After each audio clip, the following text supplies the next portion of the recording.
నమస్తే, welcome to ఊరువాడ. LB స్టేడియంలో వివిధ శాఖల్లో కొత్తగా ఎన్నికైన అభ్యర్థులకు నియామక పత్రాలు అందజేశారు సీఎం రేవంత్ రెడ్డి. 3 నెలల్లో 30,000 ప్రభుత్వ ఉద్యోగాలు ఇచ్చామన్నారు రేవంత్. గత ప్రభుత్వం 6,000 పాఠశాలల్ని మూసేసిందని, ఉపాధ్యాయులు సామాజిక బాధ్యతను తీసుకోవాలని అన్నారు. గడీల్ని బద్దలు కొట్టి ప్రజల వద్దకు పాలన తెచ్చామన్నారు సీఎం. పార్లమెంట్ ఎన్నికల్లో పోటీ చేయబోయే అభ్యర్థులను బీఆర్ఎస్ అధినేత కేసీఆర్ ప్రకటించారు. కరీంనగర్ నుంచి వినోద్ కుమార్, పెద్దపల్లి నుంచి కొప్పుల ఈశ్వర్, ఖమ్మం నుంచి నామా నాగేశ్వరరావు, మహబూబాబాద్ నుంచి మాలోతు కవిత పేర్లను ఖరారు చేశారు కేసీఆర్. త్వరలో ఖమ్మంలో భారీ బహిరంగ సభ ఉంటుందని నేతలకు తెలిపారు కేసీఆర్. జిల్లాలో పార్టీ ఓడిపోయినా నేతలు ధైర్యంగా ముందుకు వెళ్లాలన్నారు. పార్టీని విడిచిపెట్టి వెళ్లే నేతలతో పార్టీకి నష్టం లేదన్నారు. కాంగ్రెస్ పార్టీపై అప్పుడే ప్రజల్లో వ్యతిరేకత మొదలైందని, కాంగ్రెస్ వ్యతిరేకతని బీఆర్ఎస్ సద్వినియోగం చేసుకోవాలని అన్నారు కేసీఆర్. పార్లమెంట్ ఎన్నికలకు శంఖారావాన్ని పూరించింది బీఆర్ఎస్. ఈ నెల 12న కరీంనగర్ బహిరంగ సభతో ప్రచారం ప్రారంభం కానుంది. ప్రతి పార్లమెంటు నియోజకవర్గంలో 2 రోజులు పర్యటిస్తారు కేసీఆర్. బహిరంగ సభలతో పాటు రోడ్ షోలు నిర్వహిస్తారు. కేసీఆర్ ప్రచారం కోసం రోడ్ మ్యాప్ సిద్ధం చేస్తోంది బీఆర్ఎస్. ఆదిలాబాద్ విజయ సంకల్ప సభలో పాల్గొన్నారు ప్రధాని మోదీ. తెలంగాణ కోసం వేల కోట్ల రూపాయల అభివృద్ధి పనులు ప్రారంభించామన్నారు. ఇది ఎన్నికల సభ కాదని, దేశంలో ప్రగతి ఉత్సవాలు జరుగుతున్నాయని చెప్పారు. వికసిత భారత్ లక్ష్యంగా పాలన సాగిస్తున్నామన్నారు. 15 రోజుల్లోనే రైతులకు వేల కోట్ల నిధులు కేటాయించామన్నారు. దేశాన్ని ముందుకు తీసుకెళ్లడమే తమ లక్ష్యమన్నారు మోదీ. మోదీ మూడోసారి ప్రధాని కావడం ఖాయమన్నారు కేంద్ర మంత్రి కిషన్ రెడ్డి. తెలంగాణలో 17 ఎంపీ సీట్లు గెలిపించాలన్నారు. హైదరాబాద్ లో ఎంఐఎంను కూడా ఓడిద్దామన్నారు. ఇక బీఆర్ఎస్ కు, కేసీఆర్ కు రాజకీయ భవిష్యత్తు లేదన్నారు. కాంగ్రెస్ ఇచ్చిన హామీలు ఎలా అమలు చేస్తుందో చెప్పాలన్నారు. ఓటు బ్యాంకు రాజకీయం తప్ప అమలు చేసే రోడ్ మ్యాప్ లేదన్నారు కిషన్ రెడ్డి. రేపు ఉదయం సికింద్రాబాద్ మహంకాళి అమ్మవారిని దర్శించుకుంటారు ప్రధాని మోదీ. ఇవాళ రాత్రి 7 గంటలకు హైదరాబాద్ కు చేరుకుని రాత్రికి రాజ్ భవన్ లో బస చేస్తారు. ఉదయం 8 గంటలకు మహంకాళి అమ్మవారిని దర్శించుకుని అనంతరం పటాన్చెర్లో నిర్వహించే బీజేపీ బహిరంగ సభలో పాల్గొంటారు. ఈ నెల 11న భద్రాచలంలో ఇందిరమ్మ ఇళ్లు ప్రారంభిస్తారు సీఎం రేవంత్ రెడ్డి. భద్రాచలం రామయ్యను దర్శించుకోనున్నారు సీఎం.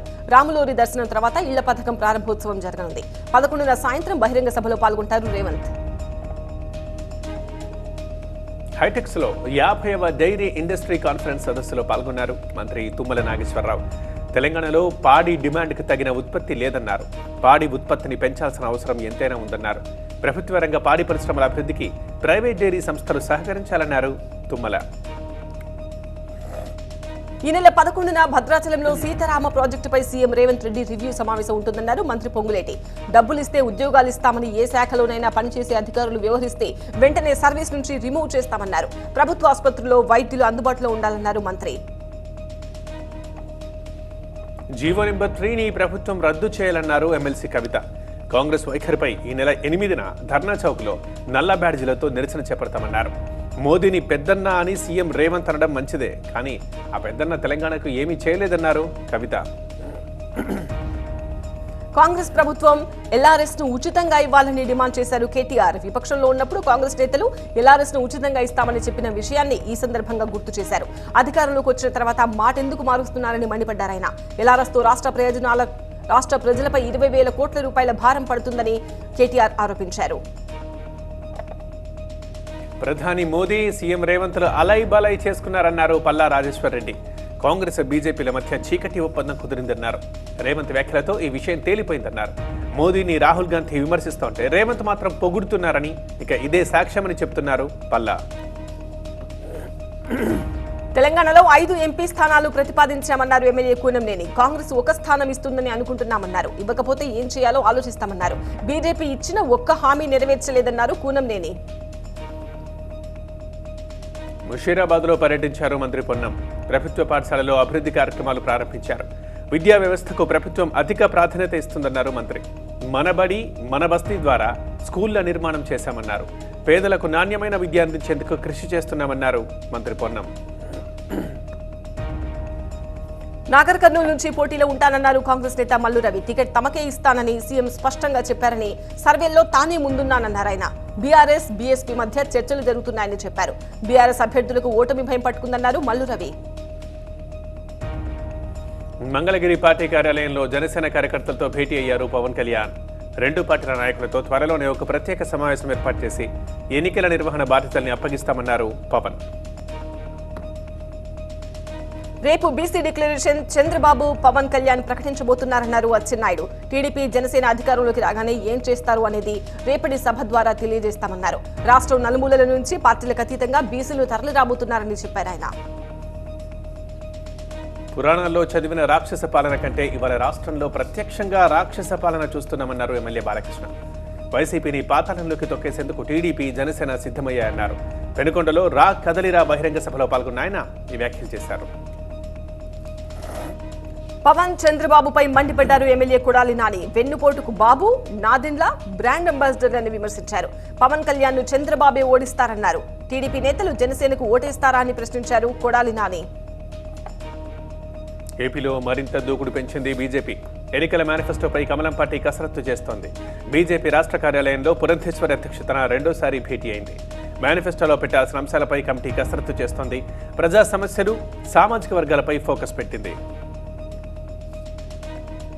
మాజీ మంత్రి బాబు మోహన్ ప్రజాశాంతి పార్టీలో చేరారు. ఆయనకు కండువా కప్పి కేఏ పాల్ పార్టీలోకి ఆహ్వానించారు. గత ఎన్నికల్లో బీజేపీ అభ్యర్థిగా ఆందోళన నుంచి బరిలోకి దిగారు బాబు మోహన్. ఇప్పుడు ప్రజాశాంతి పార్టీ తరపున వరంగల్ లోక్సభ స్థానం నుంచి పోటీ చేయనున్నట్టు సమాచారం. ఇవే తమకు చివరి ఎన్నికలు, ఈసారి నన్ను గెలిపించండి అని అంటున్నారు ఎమ్మెల్యే బాలినేని శ్రీనివాసులరెడ్డి. చివరిసారి తనని ప్రజలు ఆదరించాలన్నారు. మంజూరు చేసిన ఇళ్ల స్థలాల్లోనే పేదలకు పక్కా గృహాలు నిర్మించిస్తానన్నారు బాలినేని. రాజమండ్రిలో ఎంపీ భరత్ కు చేదు అనుభవం ఎదురైంది. తాడికోట వీరభద్రనగర్ లో ఎంపీకి వ్యతిరేకంగా నినాదాలు చేశారు స్థానికులు. షాదీఖానాకు బదులు హైస్కూల్ ఏర్పాటు చేయాలని డిమాండ్ చేశారు. త్వరలోనే హైస్కూల్ కు స్థలం కేటాయిస్తానన్నారు ఎంపీ భరత్. తాను పార్టీ మారే ప్రసక్తే లేదంటున్నారు MLA Chantibabu. Jaggampeta YCP in charge Thota Narasimham ఇంతవరకు తనని కలవలేదన్నారు.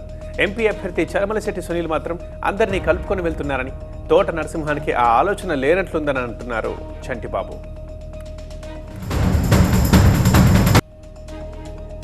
మైలవరం టీడీపీలో మరో ట్విస్ట్ నెలకొంది. మాజీ మంత్రి దేవినేని ఉమతో కలిసి వెళ్లేది లేదన్నారు బొమ్మసాని సుబ్బారావు. నిన్న తాను దేవినేని ఉమను యాదృచ్ఛికంగా కలిశానన్నారు. మైలవరం టికెట్ ముగ్గురం ఆశిస్తున్నామని చెప్పారు ఆయన. టీడీపీ అధినేత చంద్రబాబు ఏం చెప్తే అది చేస్తామన్నారు బొమ్మసాని సుబ్బారావు. ప్రభుత్వం నుంచి అన్ని విధాలా సాయం అందిస్తామన్నారు మంత్రి పెద్దిరెడ్డి రామచంద్రారెడ్డి. చిత్తూరులోని ఇరువారం దగ్గర కార్పెంటర్స్ ఎస్టేట్స్ కి భూమి పూజ చేశారు. సీఎం జగన్ అనేక సంక్షేమ పథకాలు అందించారని చెప్పారు. ఎమ్మెల్యే శ్రీనివాసుల్ని పార్టీ నుంచి సస్పెండ్ చేశామన్నారు. డిస్క్వాలిఫై చేసే అవకాశం ఉంటే అది పరిశీలిస్తామన్నారు. జనసేన ముమ్మిడివరం ఇన్ఛార్జ్ పితాని కీలక వ్యాఖ్యలు చేశారు. ఈ ఎన్నికల్లో పోటీ చేయడానికి సిద్ధంగా ఉన్నానన్నారు. ఏదో ఒక నియోజకవర్గం నుంచి అవకాశం ఇస్తారని, రామచంద్రపురం నుంచి అవకాశం ఇస్తారని నమ్ముతున్నట్టు చెప్పారు పితాని. పవన్ కళ్యాణ్ పిఠాపురం నుంచి పోటీ చేస్తే 1,00,000 ఓట్ల మెజార్టీతో గెలిపించుకుంటామంటున్నారు జనసేన నేత పిల్లా శ్రీధర్. శ్రీపాద శ్రీవల్లభ ఆలయంలో జనసేన పోటీ చేసే అన్ని నియోజకవర్గాల్లో విజయం సాధించారని ప్రత్యేక పూజలు చేశారు శ్రీధర్. వచ్చే ఎన్నికల్లో ప్రత్యర్థి పార్టీలకు కనీసం డిపాజిట్లు కూడా దక్కవని చెప్పారు. పిఠాపురం నుంచి పవన్ పోటీ చేయడం అదృష్టంగా భావిస్తున్నామన్నారు పిల్లా. మాజీ మంత్రి నారాయణ అనుచరులు పలువురు ఫైనాన్షియర్ల ఇళ్లపై సోదాలు చేశారు పోలీసులు. ఫైనాన్షియర్ కోట గురుబ్రహ్మని అదుపులోకి తీసుకున్నారు. సోదాల్లో భారీగా నగదు స్వాధీనం చేసుకున్నారు. మాజీ మంత్రి నారాయణకు చెందిన నారాయణ ఎడ్యుకేషనల్ సొసైటీకి ఎన్స్పీరా అవుట్సోర్సింగ్ సంస్థగా ఉందన్నారు ఎస్పీ తిరుమలేశ్వర్ రెడ్డి. నారాయణ సంస్థల పేరుతో 92 బస్సుల రిజిస్ట్రేషన్ జరిగిందన్నారు. అంతర్జాతీయ మహిళా దినోత్సవం సందర్భంగా ఉప్పల్లో తెలంగాణ రాష్ట్ర మహిళా మోర్చా అధ్యక్షురాలు శిల్పారెడ్డి ఆధ్వర్యంలో ర్యాలీ నిర్వహించారు. మహిళలకు అనేక రకాల సంక్షేమ పథకాలను ప్రవేశపెట్టిన ఘనత ప్రధాని మోదీది అని చెప్పారు శిల్పారెడ్డి. 50 సంవత్సరాల కాంగ్రెస్ హయాంలో మహిళలకు 33% రిజర్వేషన్ కల్పించే ధైర్యం చేయలేకపోయిందన్నారు. మేడిగడ్డ బ్యారేజ్ పై విచారణ చేపట్టింది తెలంగాణ హైకోర్టు. బ్యారేజ్ కుంగడంపై జ్యుడిషియల్ సుప్రీం లేదా హైకోర్టు రిటైర్డ్ జడ్జితో విచారణ జరిపించాలని కోరింది సర్కార్. సెంట్రల్ వాటర్ కమిషన్ ని ఇంప్లీడ్ చేయాలని తెలిపింది. తదుపరి విచారణని 4 వారాలకు వాయిదా వేసింది. పాతబస్తీలో 2వ దశ మెట్రో పనులు ఈ నెల 8న ప్రారంభం కానున్నాయి. ఎంజీబీఎస్ నుంచి ఫలక్నుమాకు 5.5 కిలోమీటర్ల మేర మెట్రో లైన్ ఏర్పాటు చేయనున్నారు అధికారులు. సాలార్జంగ్ మ్యూజియం, చార్మినార్, షాలిబండ, శంషేర్గంజ్, ఫలక్నుమాలో మెట్రో స్టేషన్స్ ఏర్పాటు చేయనున్నారు. హైకోర్టులో పిటిషన్ ఉపసంహరించుకున్నాడు డైరెక్టర్ క్రిష్. డ్రగ్స్ కేసులో అరెస్టు చేయకుండా ఆదేశాలు ఇవ్వాలని గతంలో తెలంగాణ హైకోర్టులో పిటిషన్ వేశారు. అయితే ఇప్పటికే పోలీసుల ఎదుట విచారణకు హాజరైన ఆయన పిటిషన్ని ఉపసంహరించుకుంటున్నట్లు తెలిపారు హైకోర్టుకి క్రిష్ తరఫు న్యాయవాది. శ్రీకాకుళం జిల్లా బైరి మాజీ మంత్రి నారాయణ అనుచరులు పలువురు ఫైనాన్షియర్ల ఇళ్లపై సోదాలు చేశారు పోలీసులు. ఫైనాన్షియర్ కోట గురుబ్రహ్మని అదుపులోకి తీసుకున్నారు. సోదాల్లో భారీగా నగదు స్వాధీనం చేసుకున్నారు. మాజీ మంత్రి నారాయణకు చెందిన నారాయణ ఎడ్యుకేషనల్ సొసైటీకి ఎన్స్పీరా అవుట్సోర్సింగ్ సంస్థగా ఉందన్నారు ఎస్పీ తిరుమలేశ్వర్ రెడ్డి. నారాయణ సంస్థల పేరుతో 92 బస్సుల రిజిస్ట్రేషన్ జరిగిందన్నారు. అంతర్జాతీయ మహిళా దినోత్సవం సందర్భంగా ఉప్పల్లో తెలంగాణ రాష్ట్ర మహిళా మోర్చా అధ్యక్షురాలు శిల్పారెడ్డి ఆధ్వర్యంలో ర్యాలీ నిర్వహించారు. మహిళలకు అనేక రకాల సంక్షేమ పథకాలను ప్రవేశపెట్టిన ఘనత ప్రధాని మోదీది అని చెప్పారు శిల్పారెడ్డి.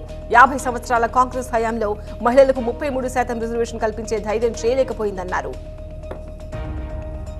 మేడిగడ్డ బ్యారేజ్ పై విచారణ చేపట్టింది తెలంగాణ హైకోర్టు. బ్యారేజ్ కుంగడంపై జ్యుడిషియల్ సుప్రీం లేదా హైకోర్టు రిటైర్డ్ జడ్జితో విచారణ జరిపించాలని కోరింది సర్కార్. సెంట్రల్ వాటర్ కమిషన్ ని ఇంప్లీడ్ చేయాలని తెలిపింది. తదుపరి విచారణని 4 వారాలకు వాయిదా వేసింది. పాతబస్తీలో 2వ దశ మెట్రో పనులు ఈ నెల 8న ప్రారంభం కానున్నాయి. ఎంజీబీఎస్ నుంచి ఫలక్నుమాకు 5.5 కిలోమీటర్ల మేర మెట్రో లైన్ ఏర్పాటు చేయనున్నారు అధికారులు. సాలార్జంగ్ మ్యూజియం, చార్మినార్, షాలిబండ, శంషేర్గంజ్, ఫలక్నుమాలో మెట్రో స్టేషన్స్ ఏర్పాటు చేయనున్నారు. హైకోర్టులో పిటిషన్ ఉపసంహరించుకున్నాడు డైరెక్టర్ క్రిష్. డ్రగ్స్ కేసులో అరెస్టు చేయకుండా ఆదేశాలు ఇవ్వాలని గతంలో తెలంగాణ హైకోర్టులో పిటిషన్ వేశారు. అయితే ఇప్పటికే పోలీసుల ఎదుట విచారణకు హాజరైన ఆయన పిటిషన్ని ఉపసంహరించుకుంటున్నట్లు తెలిపారు హైకోర్టుకి క్రిష్ తరఫు న్యాయవాది. శ్రీకాకుళం జిల్లా బైరి సింగుపిరంలో నీలం జూట్ మిల్ యాజమాన్యం సడన్ గా లాకౌట్ ప్రకటించింది. జూట్ మిల్ గేటుకు లాకౌట్ నోటీసులు అంటించి కార్మికులు విధులకు రాకుండా గేట్లు మూసేశారు. ఆ నోటీసులు చూసి షాక్ అయ్యారు కార్మికులు. సడన్ గా లాకౌట్ ప్రకటించడాన్ని నిరసిస్తూ సిఐటియు ఆధ్వర్యంలో గేట్ ముందు బైఠాయించి ఆందోళనకు దిగారు.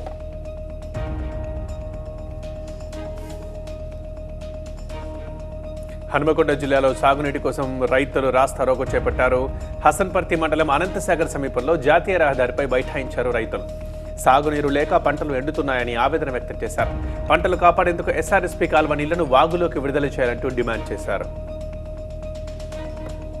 నిజామాబాద్ జిల్లా ఆర్మూర్లోని సన్ సీడ్ కంపెనీ వద్ద దొంచంద గ్రామ ఎర్రజొన్న రైతులు ఆందోళన చేపట్టారు. నల్లజొన్న బదులు ఎర్రజొన్న సీడ్ రైతులకు ఇచ్చారు వ్యాపారి మగ్గిడి రాజేశ్వర్. గ్రామంలో 600 ఎకరాలకు పంపిణీ చేశారు. దీంతో దిగుబడి రాలేదని ఎర్రజొన్న రైతులు నిరసన చేపట్టారు. నంద్యాల జిల్లా రైతునగర్లో దొంగలు హల్చల్ చేశారు. సాఫ్ట్వేర్ కౌశిక్ ఇంట్లో 50,000 రూపాయల నగదు, 2 తులాల బంగారం అపహరించారు దొంగలు. బాధితుడి ఫిర్యాదు మేరకు సీసీ కెమెరాలు రికార్డైన దృశ్యాల ద్వారా దర్యాప్తు చేస్తున్నారు పోలీసులు. నిజాంపేటలోని బాచుపల్లిలో యువకుడు హల్చల్ చేశాడు. అనుమానాస్పద వ్యక్తి అపార్ట్మెంట్లోకి చొరబడ్డాడు. ఎవరు నువ్వు, ఇంట్లోకి ఎందుకు వచ్చావని అపార్ట్మెంట్ వాసులు ప్రశ్నిస్తుండగా గోడ దూకి పారిపోయాడు. వీడియో ఆధారంగా పోలీసులు కంప్లైంట్ ఇచ్చారు స్థానికులు. భద్రాద్రి జిల్లా చెర్ల మండలంలో ఆదివాసీ విప్లవ మహిళా సంఘం పేరుతో పోస్టర్లు, బ్యానర్లు వెలిశాయి. మార్చి 8న అంతర్జాతీయ శ్రామిక మహిళా పోరాట దినంగా జరుపుకోవాలని పిలుపునిచ్చారు. మహిళలపై రాజ్య హింసకు నిరసనగా పోరాడాలన్నారు. రాడిసన్ హోటల్ డ్రగ్స్ కేసులో విదేశాలకు పారిపోయిన నిందితుడు నీల్ కోసం పోలీసులు లుకౌట్ నోటీసులు జారీ చేశారు. ఇప్పటికే పరారీలో ఉన్న 5 నిందితులు ముందస్తు బెయిల్ కోసం హైకోర్టును ఆశ్రయించినట్టు సమాచారం.